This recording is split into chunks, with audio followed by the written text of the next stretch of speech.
할렐루야. 오늘 또 여러분과 함께 예배를 드릴 수 있음을 감사합니다. 오늘 하나님의 말씀은 구약성경 시편 16편 1절에서 3절까지의 말씀입니다. 우리 함께 합독하도록 하겠습니다. 하나님이여 나를 지켜주소서. 내가 주께 피하나이다. 내가 여호와께 아뢰되 주는 나의 주님이시오니 주밖에는 나의 복이 없다 하였나이다. 땅에 있는 성도들은 존귀한 자들이니 나의 모든 즐거움이 그들에게 있도다. 아멘. 오늘 본문 말씀을 통해서 다윗의 믹담이라는 제목으로 말씀을 나누겠습니다. 여러분, 믹담이라는 말이 아마 생소하실 겁니다.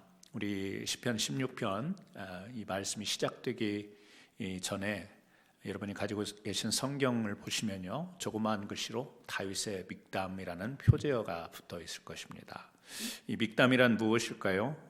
믹담에 대해서 여러 학자들의 주장이 있는데 가장 타당성이 있는 말이 이것이 아닌가 싶습니다. 믹담이라는 말은 미크담에서 온 말인데요, 미크담이라는 말은 날카로운 것으로 무언가를 새기는 것, 이것을 미크담이라고 이야기합니다. 그래서 다윗의 믹담이라는 말은 이 다윗의 시가 뭔가 날카로운 것, 철필 같은 것으로 이 돌에 새겨져서 후대 사람들에게 읽혀지고 또 불려지기 원해서 쓰여진 것이다. 이런 의미가 되는 것이죠. 이 학자들의 주장이 옳다면 이 시는 너무 중요한 것입니다. 돌판에 새겨져서 후대들에게 반드시 읽히고 싶은 그런 시라는 것이죠. 이 다윗의 시가 실제 이 돌로 새겨져서 내려오는 것은 없습니다. 하지만 오늘 하나님의 말씀으로 기록이 되어 있고 오늘 이 말씀을 나누는 저와 여러분의 심령 가운데 새겨지는 귀한 은혜가 있기를 간절히 소원합니다. 자, 오늘 다윗이요, 우리 가슴 속에 새겨주고 싶은 정말 간절한 이 말씀 우리 같이 한번 생각해 보려고 하는데, 먼저 다시 한번 1절 말씀을 읽어볼까요? 하나님이여 나를 지켜주소서. 내가 주께 피하나이다. 1절 말씀에 보니까 하나님이여 나를 지켜주소서. 내가 주께 피하나이다. 하나님이 나를 지켜주옵소서. 내가 피할 곳은 오직 하나님입니다. 지금 그런 의미잖아요. 이 다윗이 살던 곳이 왕이었기 때문에 궁궐 아니겠어요? 이스라엘에 있어서 가장 안전한 곳이 어디였을까요? 그것은 바로 왕이 사는 궁궐이었을 겁니다. 그곳에 아마 경호원 같은 사람도 있었을 것이고요, 많은 병사들이 그 궁을 에워싸고 지키고 있었을 거 아니에요? 가장 안전하고 편안하게 거처할 수 있는 것이 바로 왕의 궁궐이었을 겁니다. 그런데 그 궁궐에 살고 있는 다윗이 지금 뭐라고 이야기하냐면, 여호와여 나를 지켜주옵소서. 하나님만이 나의 피난처입니다. 궁궐을 놔두고 하나님이 자기의 피난처라고, 자기의 가장 안전한 곳이라고 지금 그렇게 고백을 하고 있는 겁니다. 병사들이 지키고 있는 곳, 그곳이 안전한 곳이 아니라 하나님이 자기를 지켜줄 수 있고 그곳이 바로 자기가 안심할 수 있는 곳이다, 이렇게 이야기하는 것이죠. 우리가 잘 아는 것처럼 다윗은요, 인생에 굴곡이 참 많았던 사람이잖아요. 그래서 왕이 되기 전에는 여러분 잘 아시는 것처럼 그 사울이 얼마나 죽이려고 쫓아다녔어요. 또 왕이 되고 나서는요, 수많은 전쟁 가운데서 싸워야만 했던 그런 것을 안고 있었던 것이 다윗의 삶이었습니다. 그리고 말년에는, 인생 말년에는 이 자기 아들이 이 반란을 일으키잖아요. 참 어려운 세월들을 보냈습니다. 그 세월들을 보내면서 다윗이 피난처를 찾아야 했던 경험을 했죠. 특별히 이 사울 왕의 쫓김을 당할 때는요, 이 피난처, 정말 절박한 가운데 피난처를 찾았습니다. 넓은 광야로 나왔어요. 도망 나왔습니다. 피할 곳을 찾아야 되는데 그 넓은 광야 가운데서 피난처를 찾기가 쉽지가 않습니다. 그래요, 사람이 숨을 곳, 피할 곳을 찾아 나설 때가 있는데요, 막상 그 숨을 곳, 이 피할 곳을 찾다 보면 그런 마땅한 곳이 없다라는 것을 경험하게 됩니다. 사울이 이 다윗을 죽이려고 얼마나 많은 군사를 풀었어요. 금방 잡힐 수도 있고요, 금방 죽을 수도 있었어요. 그런데 다윗은 그런 가운데서 하나님의 보호하심을 받은 거예요. 그리고 그것을 자기가 안 거예요. 자기가 경험하는 겁니다. 그래서 다윗은 실제 삶에 있어서 이 환경과 여건이 자기의 피난처가 아니라 하나님이 나의 피난처다, 이것을 직접 체험한 사람인 것이죠. 철저히 경험하고 내가 숨을 곳, 피할 곳, 그것은 광야도 아니며 그것은 동굴도 아니며 그것은 어떤 기거하는 집이 아니며 하나님, 나를 지킬 수 있는 하나님, 그곳이 피난처라고 하는 것이죠. 그래서 그 하나님을 의지하고 나갈 때 그 하나님이 참된 안식과 평안을 줄 수 있다라고 하는 것을 고백하는 겁니다. 여러분, 우리가 이 환경과 여건이라는 게 참 중요하지 않습니까? 우리 살아가면서 이 환경, 여건, 이건 너무 중요한 거예요. 그런데 이렇게 이 삶에 있어서 환경과 여건이 무시할 수 없는 것이지만 그보다 더 중요한 것이 있다면 그것은 우리들의 마음의 상태가 아닌가 싶습니다.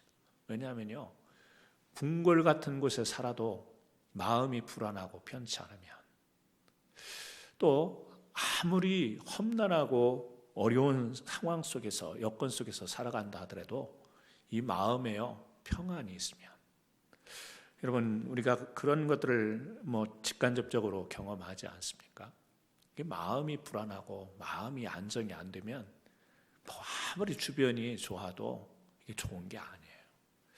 또 주변이 아무리 힘들고 사람들이 걱정하고 염려하더라도 이 마음이 딱 안정이 되어 있으면요, 그렇게 두렵고 불안할 게 아무것도 없는 것이죠.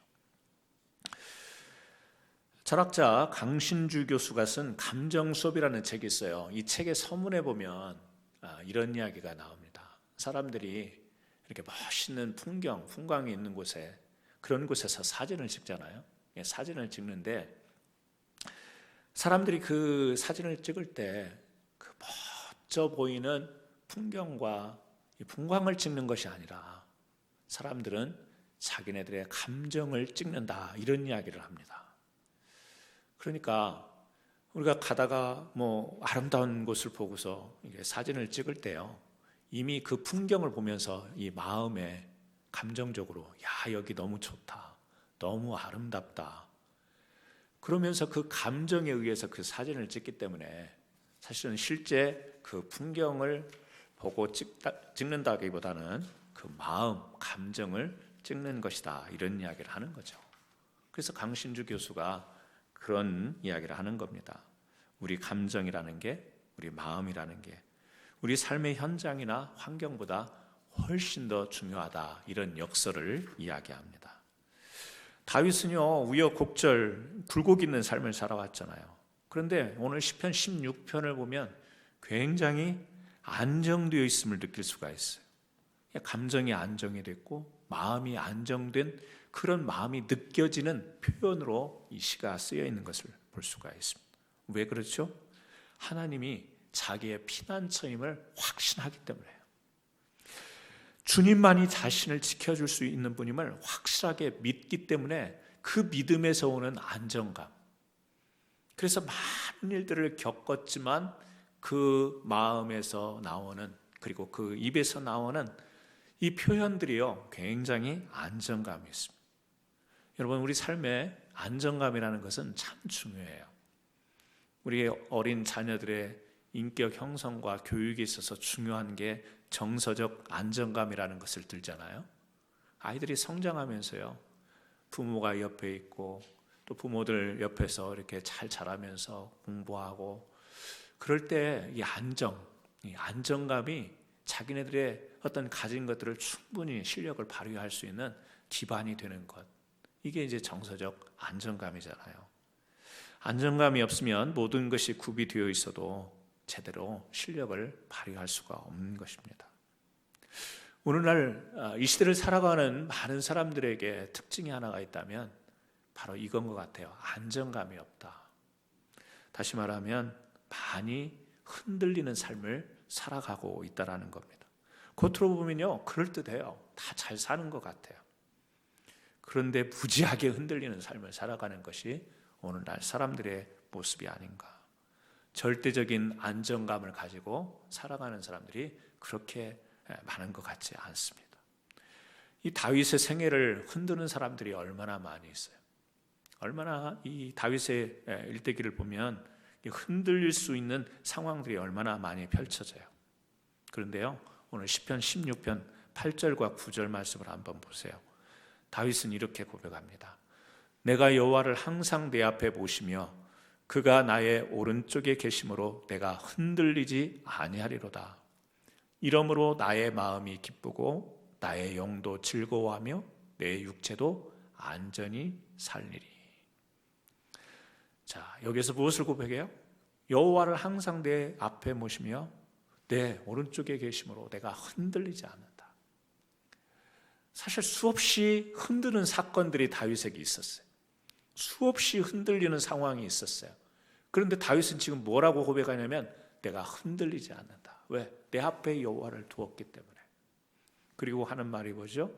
이러므로 나의 마음이 기쁘고 나의 영도 즐거워하며 내 육체도 안전하다. 마음, 영, 그리고 육체, 영혼, 육이 즐거워하고 기뻐하고 안전하다. 이것을 고백합니다. 다윗의 사건과 이 말씀을 연결해 보면 잘 매치가 안 돼요. 위기와 또 불안과 두려움과 도망과 이런 것들로 얼룩져 있는 다윗의 삶이었는데 다윗은요 이렇게 확신 있는 지금 말씀을 우리에게 전하고 있어요. 이 말씀을 우리 마음에 새기라는 거예요. 다윗의 믹담, 우리 마음에 새기라는 거예요. 왜요?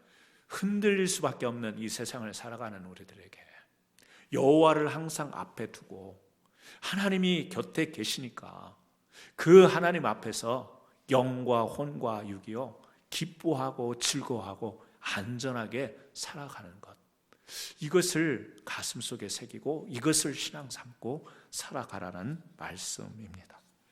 사랑하는 성도 여러분, 언제나 우리를 지켜주시고 우리의 피난처가 되어주시는 이 주님 앞에 엎드리기를 바랍니다. 그러면 삽니다. 하나님이 살려주십니다. 그래서 진짜 복 있는 사람은요 피할 곳이 어디인가를 아는 사람이에요. 우리의 피할 곳은 진정으로 하나님이심을 고백하면서 저와 여러분이 다시 한번 이 가슴속에 귀한 이 새김 있기를 축원드립니다. 두 번째 우리 2절 말씀이에요. 2절 말씀을 같이 한번 다시 읽습니다. 내가 여호와께 아뢰되 주는 나의 주님이시오니 주밖에는 나의 복이 없다 하였나이다. 다윗은요 주밖에 나의 복이 없습니다 라고 이야기를 합니다. 하나님이 나에게 복을 주십니다 라고 이야기하는 게 아니고 하나님 그분 자체가 나에게 복입니다. 지금 그런 의미의 고백인 거예요. 하나님이 우리에게 복 주시는 분 맞아요. 우리에게 복을 주세요. 맞습니다. 근데 다윗은 하나님이 그 하나님 자체가 나의 복이라고 그렇게 고백을 합니다. 하나님께서 우리에게 주시는 복을 귀하게 여겨야죠. 네, 하나님께서 주시는 복을 귀하게 여기면서 하나님을 귀하게 여기지 못하는 사람도 사실 있죠. 그런 사람도 있습니다. 우리가 좀 예를 들어서 이야기를 해볼까요? 사랑하는 부부가 있습니다. 남편이요 아내에게 귀한 선물을 해요. 어떤 선물을 들을 수 있을까요? 다이아몬드 몇 캐럿, 한 캐럿에 얼마가 가는지는 모르겠어요. 몇 캐럿짜리를 다이아몬드 반지를 아내에게 선물을 했다고 해봐요. 아내가 얼마나 좋겠어요? 그런데 그 받은 다이아몬드 반지 몇 캐럿 되는 반지가 복이 될까요? 아니면 남편이 복이 될까요? 당연히 대답으로는 남편이라고 이야기를 할 겁니다. 남편이 더 다이아몬드를 선택하냐 남편을 선택하냐면 뭐 물어볼 필요도 없죠. 당연히 남편이라고 이야기할 겁니다. 그런데 다이아몬드를 선물한 남편이 아내에게 자기하고 좀 시간 좀 갖자고 하고 또 자기가 조금 이렇게 바라는 것들을 아내와 함께 이렇게 나누기 위해서 요청을 하는데요. 아내가 남편의 말을 듣지 않고 너무 다이아몬드 반지가 좋아서 뭐 이야기해도 남편 말 듣지도 않고 그것만 바라보고 있고 그것만 소중히 여긴다면 여러분 그럴 리는 없겠지만 여러분 맞지 않는 일을 아니겠습니까? 다이아몬드를 선물한 남편이 귀하고 복이 되어야 되는 거 아니겠어요? 아마 이 예화가 별로 안 와닿는 분들은 받아보지를 못해서 또 줘본 적도 없어서 그렇겠지만 여러분 그렇습니다. 받은 그 선물 이것보다 더 귀한 게요 주는 자예요. 그것을 줄 수 있는 자예요. 그 능력이 있는 자입니다. 하나님이 우리에게 복 주셨잖아요. 가정의 복을 주십니다. 가정이라고 하는 복을 주세요. 또 일터 우리가 일할 수 있는 것을 복으로 주십니다. 하나님이 우리에게 건강의 복 주십니다. 하나님이 우리에게 또 물질도 복으로 주십니다. 하나님이 주신 건강 가지고 예배를 드리지 못하고 여기저기 여행 다니고 놀러 다니고 뭐 주일도 등지고요. 여러분 이런 일들이 있다면 어떻게 되겠습니까? 하나님이 주신 이 자녀의 복이 있어요. 그런데 자녀들에게 완전히 몰입이 되고 거기에 얽매이게 되고 그래서 하나님 자녀들의 신앙보다는 자녀들이 잘 되는 것에 거기에 막 집중되어지는 삶을 살아가는 사람들이 하나님이 주신 사업장이 있는데 그 복을 가지고 더 키우려고 하고 거기에서 여기저기 일하면서요 거기에 빠져버리는 삶을 사는 것.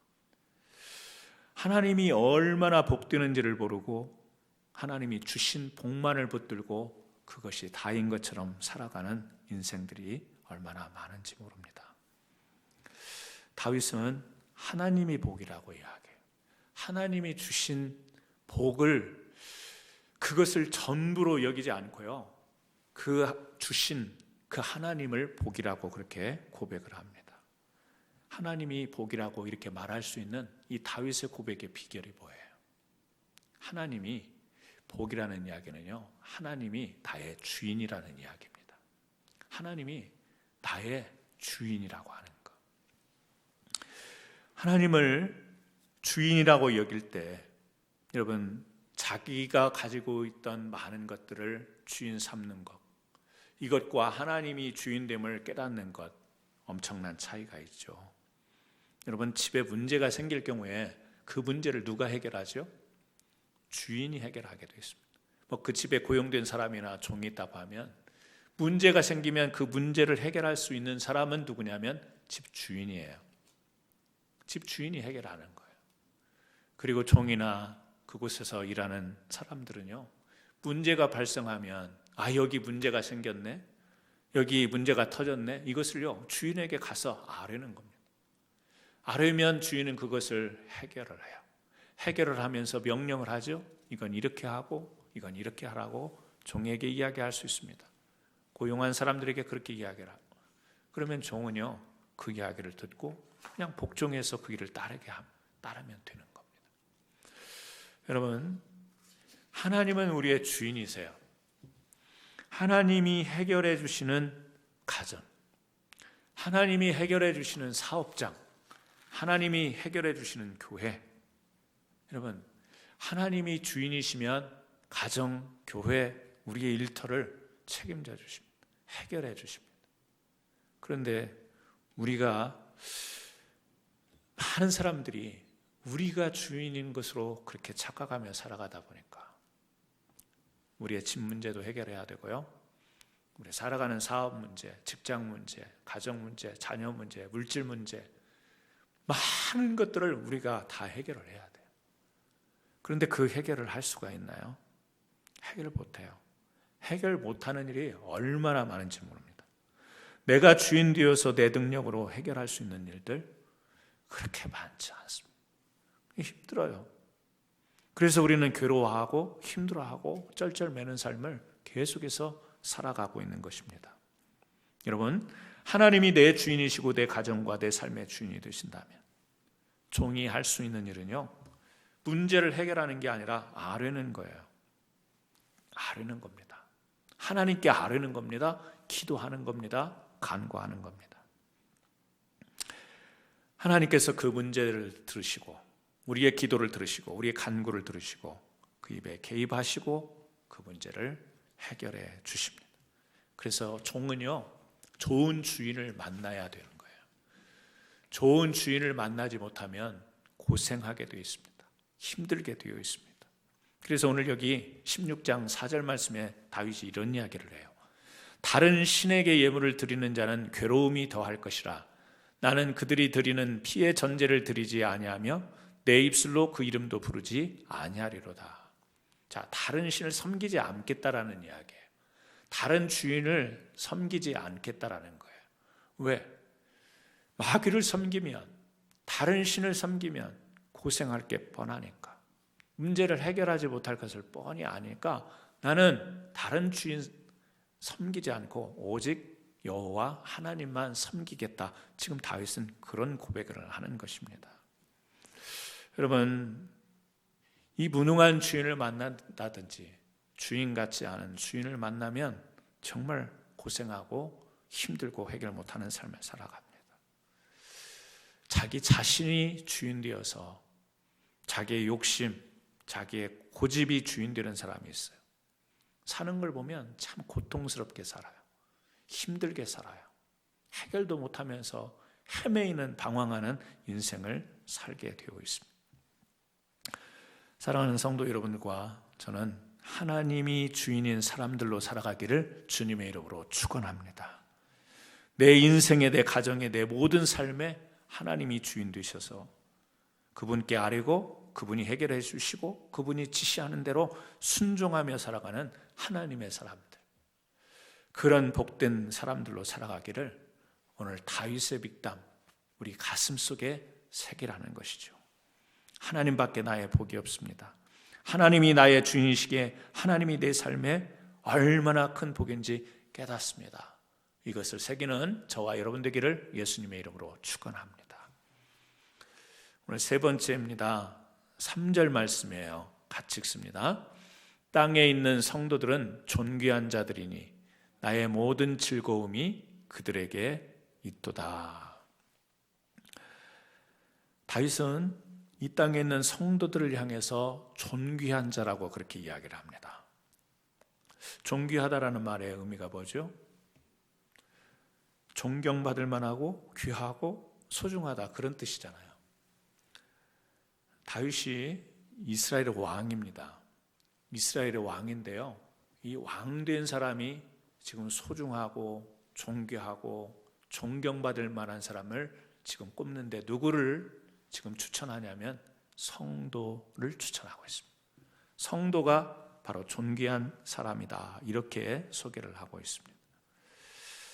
평범한 사람이 그런 말을 한다면 별로 영향력이 없겠지만 이스라엘의 왕인 다윗이 지금 성도를 그렇게 송하고 있는 것입니다. 다윗만 이 사실을 알려주는 게 아니에요. 우리가 잘 아는 스바냐 선지자도 그런 말씀을 하잖아요.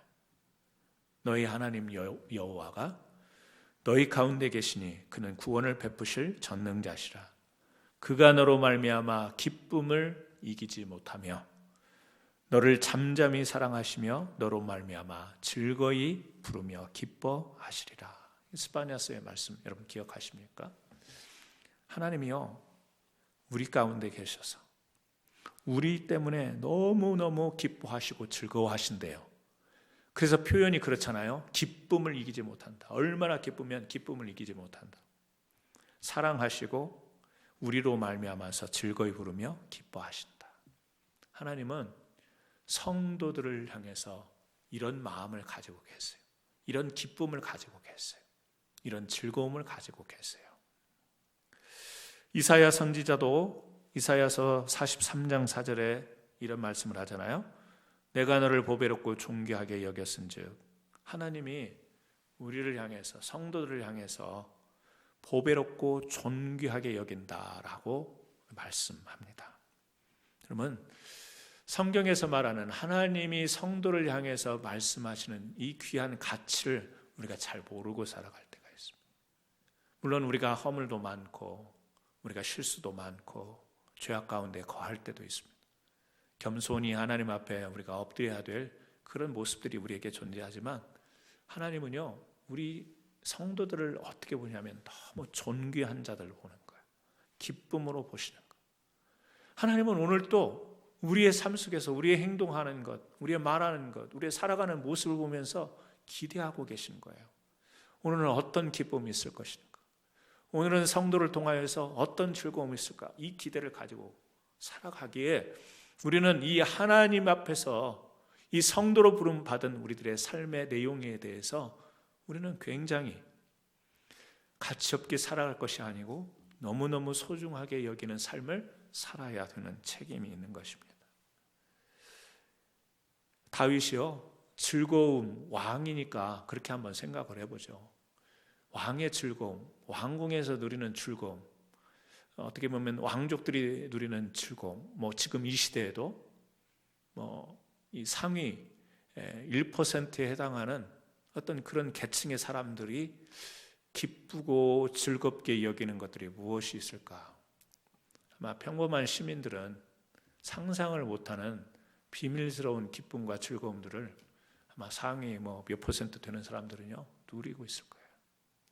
다윗도 왕이었기 때문에 왕궁에서나 그 권력으로 누리면서 기뻐하고 즐거울 일들이 있었을 거예요. 그런데 다윗은 지금 어떻게 고백하냐면, 다른 기쁨, 즐거움을 이야기하지 않고 성도가 존귀한 자들, 나의 모든 즐거움이 그들에게 있도다.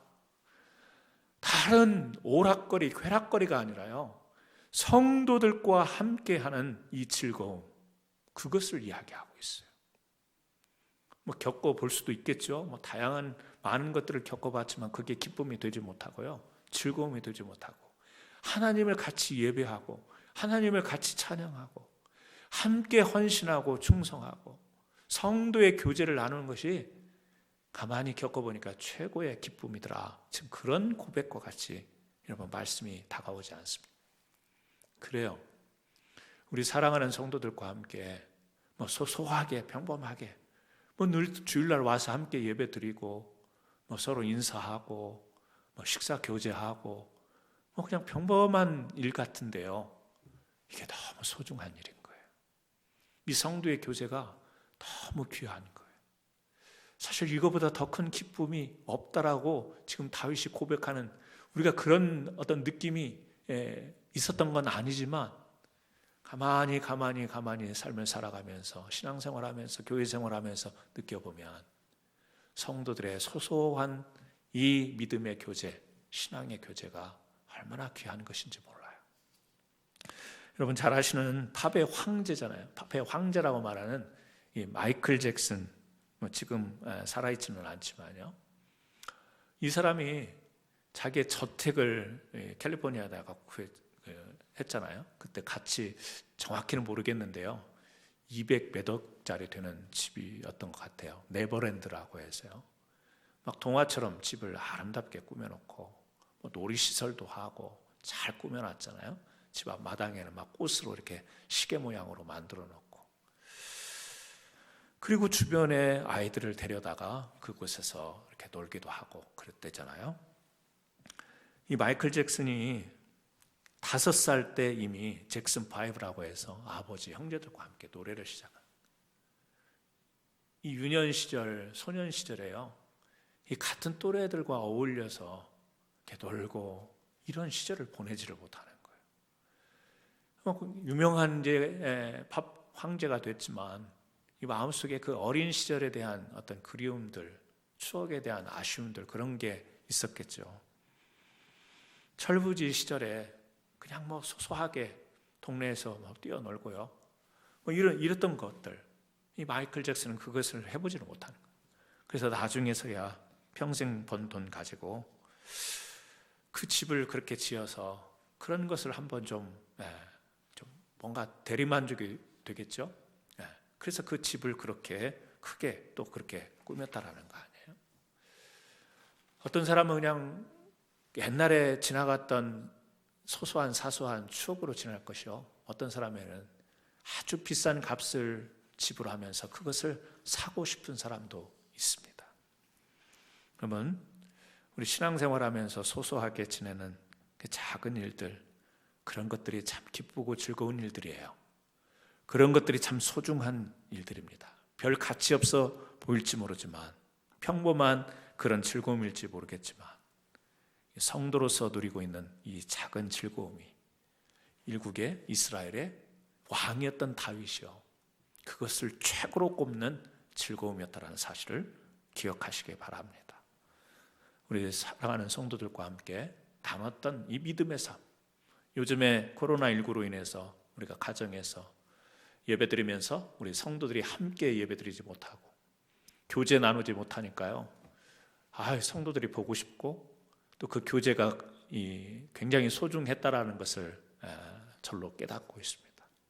우리 사랑하는 캔사스 한인 장로교회 모든 성도님들, 여러분들이요 존귀한 자들입니다. 하나님 앞에서 기쁨이 되고 즐거움이 되는 분들입니다. 그래서 우리의 작은 일 하나하나, 작은 것 하나하나가 오늘 하나님이 여러분들을 기대를 가지고 바라보십니다. 그래서 성도의 우리는요, 이 자부심을 가지고 성도의 품위를 지키면서 하나님과 함께하는 귀한 관계를 어떤 환경과 여건 속에서도 우리가 잘 지켜나갈 때 하나님의 아름다운 복된 삶이 우리에게 펼쳐질 줄 믿습니다. 오늘 다윗의 믹담입니다. 오늘 이 말씀 오늘 우리 가슴 속에 새기고 다시 한번 주님의 귀한 풍성한 은혜 가운데 나가는 저와 여러분 되기를 예수님의 이름으로 축원합니다.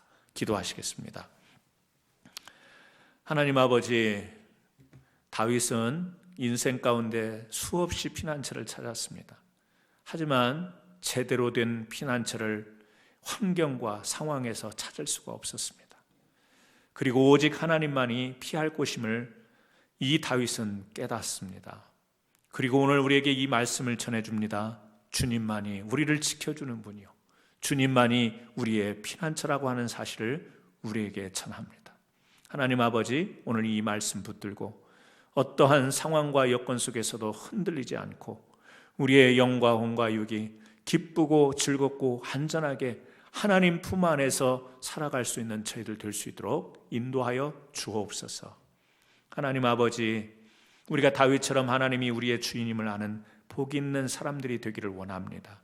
하나님이 우리의 가정의 주인이시고 하나님이 우리의 일터의 주인이시고 하나님이 우리 교회의 주인이심을 깨닫게 하여 주시어서 종으로서 아뢰고 명령하심 따라 준행하며 사는 복된 사람들 되게 하여 주시옵소서. 하나님, 우리 캔사스 한인 장로교회 모든 성도들이 다 존귀한 자들임을 믿습니다.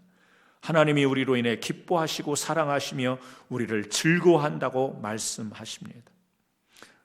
우리가 성도임을 결코 잊지 않고 성도의 아름다운 그 품위를 지키면서 성도의 기쁨을 빼앗기지 않는 삶을 살아갈 수 있도록 인도하여 주옵소서.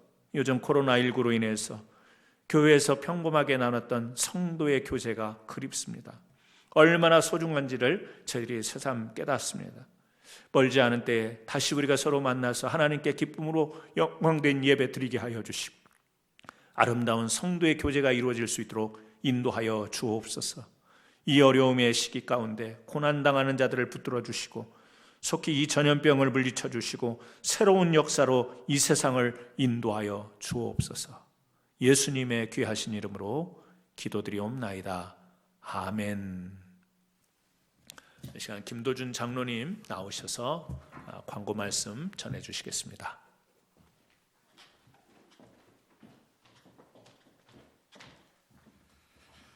교회 소식을 전해드리겠습니다.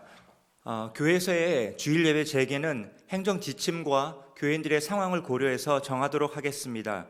결정되기 전까지는 계속 가정 예배로 주일 예배를 드리시기 부탁드립니다. 교회 이전 관련 소식입니다. 교회 이전 장소에 대한 용지 측정과 또 진입로 사용에 대한 법적 서류를 4월 13일 매각자로부터 받았습니다. 변호사 검토 후에 이상이 없으면 4월 13일을 기준으로 15일 후에 에스크로 클로징을 하게 되었습니다. 그래서 계속 기도 부탁드립니다. 성도의 교제가 기도와 안부 전화로 계속 이어지기를 부탁드립니다. 서로를 위해서 기도해 주시고 무난하고 격려하시면서 우리 교회 아름다운 공동체로 이루어 가시기를 부탁드립니다. 이상 교회 소식 전해드렸습니다.